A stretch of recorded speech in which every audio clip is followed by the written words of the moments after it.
guys. Ayan. Nagmo-moist yung freezer. Ayan yung pasilip natin, hindi lang yung picture. Ayan. Ayan, nakasalamin yan. Ayun yung alaga ko sa loob. Ayan yung freezer. For today's video guys, i-share ko sa inyo yung aking masakit na journey dito sa Taiwan ngayon. For almost 7 years mahigit guys. 7 years mahigit na talaga. Sad to say is nawala yung alaga ko. Iniwan na ako ng alaga ko. Sobrang sakit kahit hindi ko siya kaano-ano, pero 7 years mahigit ko siyang inaalagaan, kaya masyado na akong attached sa kanya. Mahal ko na siya, para ko na siyang second mother dito sa Taiwan. Dahil hindi lahat ng tao na nag-aalaga is ma-attach doon sa alaga. Ngayon sobrang sakit. Last January 26 siya namatay guys. Ang pinakamasakit sa akin is dito siya sa kamay ko namatay. Dito siya sa akin namatay. Sobrang, alam mo yung pinakamasakit, yung nakikita mo siyang nahihirapan sa harapan mo mismo. Minsan hindi ko siya tumatalikod ako guys pag mahirapan na siyang huminga. Hindi ko mapigilan yung sarili ko na sobrang sakit. Ayoko makita siyang nahihirapan. Kaya tayo kasing mga Pinoy guys is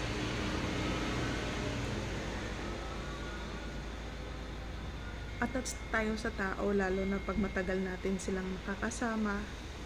Imagine guys, 7 years ako dito sa Taiwan, yun lang yung alaga ko, hindi ako nag-change employer.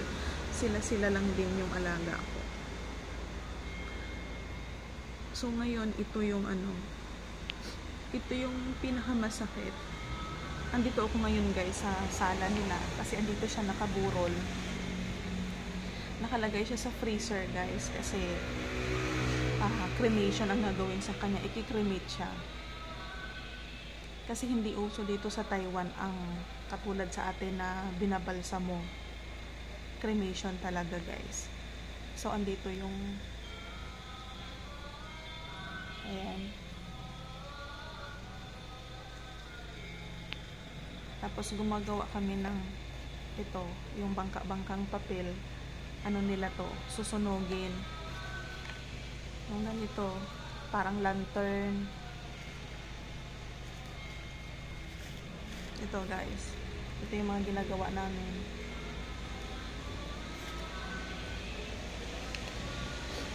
Mahirap sa side ko ngayon guys kasi ilang araw din siyang ditong ibuburol. Naka-freezer siya. Ayun yung pinaglagyan niya nasa loob dyan. Ang kaibahan dito sa Taiwan guys is hindi pinapakita sa publiko yung katawan. Kasi naka-freezer yan. Ayan. Tinatago nila. Yung harap lang is altar na may picture. Yun, ganito picture yan. Tapos kung sinong pumunta dito makikiramay is kung sinong gustong tumingin kay Lola sa freezer, yun, sasamahan pupunta doon. Pero kung hindi naman guys na magsasabi na gusto nilang makita is hindi din pinapakita. Nasa sa inyo lang, kung nasa sa bisita lang kung titingin sila sa patay. So yun ang pinakamasakit sa akin guys, na for almost mag-8 years na ako dito sa Taiwan. Yun ang alaga ko. Sobrang sakit talaga guys, as in. Tapos nung namatay na siya, ako din yung naglilinis sa katawan niya bago siya pinasok sa freezer. Kaya habang nililinis ko yung katawan niya guys, sobrang iyak ko kasi last ko na siyang linis, last ko na siyang pag-aalaga, last ko na siyang pagsisilbihan. Sobrang sakit. Alam niyo yun guys, sobrang sakit. Kaya napakahirap talaga. Kahit hindi mo kaano-ano ha, ibang lahi sila guys. Pero, grabe ang sakit. Sobra. Kaya isi-share ko din sa inyo yung journey. Yung ganito pala, yung tradition nila pag may patay sila dito. Kasi first time kong makaranas ng ganito. Kaya, ganito yung forma ko guys kasi maaga pa dito. Ginawa ko yung video. Tapos ang lamig kasi winter time dito siya. Winter time pa rin dito guys sa Taiwan. So, ipapakita ko sa inyo maya-maya yung mga video na yung mga kaibahan ng tradition nila sa pag may patay kaysa sa tradition natin sa mga Pilipino. Meron din naman kapareho tulad ng pag-aalay ng pagkain, tapos yung may mga dasal din yan, pero kakaiba din yung dasal nila. Tapos ito yung mga ginagawa namin, anong tawag nito, yung sa papel, ito yen pao, tapos ito lingwa, yan lingwa. So mahirap, sobrang hirap, hindi ko ma-explain yung sakit, sobra.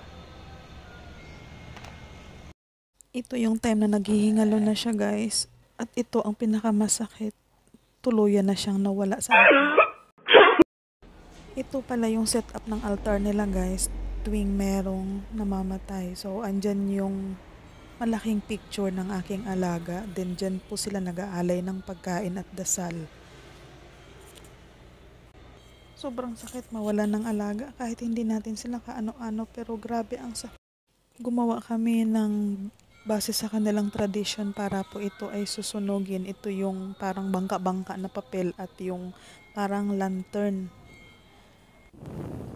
So nagsedatingan na rin yung mga flowers. Ayan, from flower shop dito sa Taiwan.